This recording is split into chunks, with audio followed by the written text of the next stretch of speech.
Cette fois-ci, nous parlons du film intitulé Les roues du destin qui illuminait les écrans du Cinémagique ex-Babemba hier soir.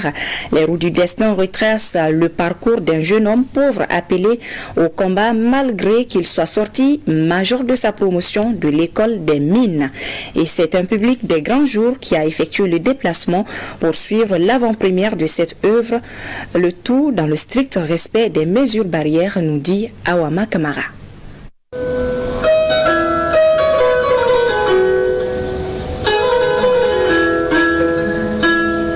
Grâce à sa détermination et au succès de son premier long métrage qu'est Le Voile Secret, le groupe Arc-en-Ciel revient cette fois-ci avec plus de perspectives et d'innovation. Le film Les roues du destin fait figure du renouveau de l'audiovisuel au Mali. Projeté hier soir au Cinémagique ex-Babemba, ce film expose la vie rude des populations des zones minières. Les roues du destin était un appel à une autre forme de développement plus durable. C'est dire aux gens, attention, nous avons des mines, attention, nous avons des activités, mais qui vont cesser après la mine. Donc l'objectif aujourd'hui, c'est de dire à toutes ces personnes qu'il faut penser à l'agriculture, il faut penser à préserver l'environnement, qui représente pour nous aujourd'hui les seules et uniques alternatives de développement durable dans toutes les communautés minières du Mali. Nous sommes sur toutes les questions en lien avec notre société contemporaine.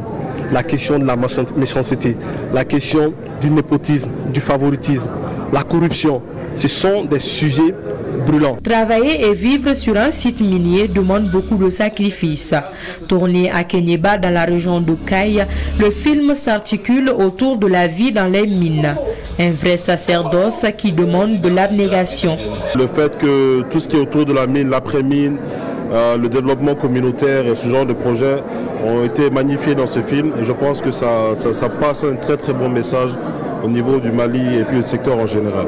Bambo, le personnage principal du film, vient d'un milieu très pauvre. Sorti major de sa promotion dans une école de mine, la vie le berne. À ses côtés, Papus, son ami qui le trahit avec la complicité de son père, un riche homme d'affaires, fera des choix regrettables. Mais mon cœur est déjà pris. Je l'ai tenté au point. De toutes les façons, je savais déjà que tu n'avais jamais abandonné Bambo pour y réfléchir comme moi. C'est des faits réels. Et à l'heure où je vous parle actuellement, vous allez voir que dans une famille, cette même histoire se déroule là-bas, exactement. Je ne jouais pas, mais je vivais les événements. Les pères qui n'encouragent pas les enfants à travailler, les pères qui facilitent tout pour les enfants, qui vont même à falsifier des dossiers pour que les enfants aient un travail, comme ça s'est passé avec mon cas. Bon, avec le cas de Papus. À coup de bravoure et d'assiduité, Bambo arrive à surmonter les obstacles et réalise son rêve. Ainsi, il donne espoir à tous ceux qui sont autour de lui. J'ai surtout apprécié la qualité technique du film, notamment le jeu des acteurs, la mise en scène. Chaque acteur et autre comédien, chacun a joué son rôle.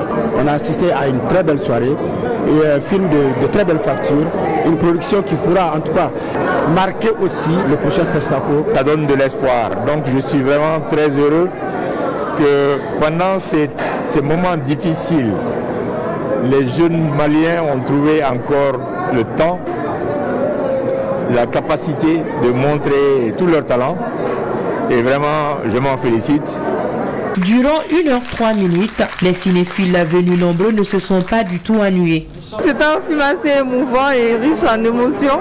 Mais sinon, c'était super bien. On a passé une très bonne soirée. Nous avons besoin de ce genre d'image au Mali pour tirer le Mali vers le haut et construire un autre Mali.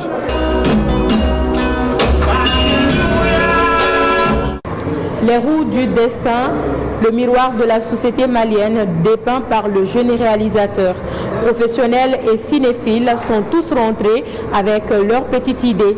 La projection a été faite avec le respect des mesures barrières.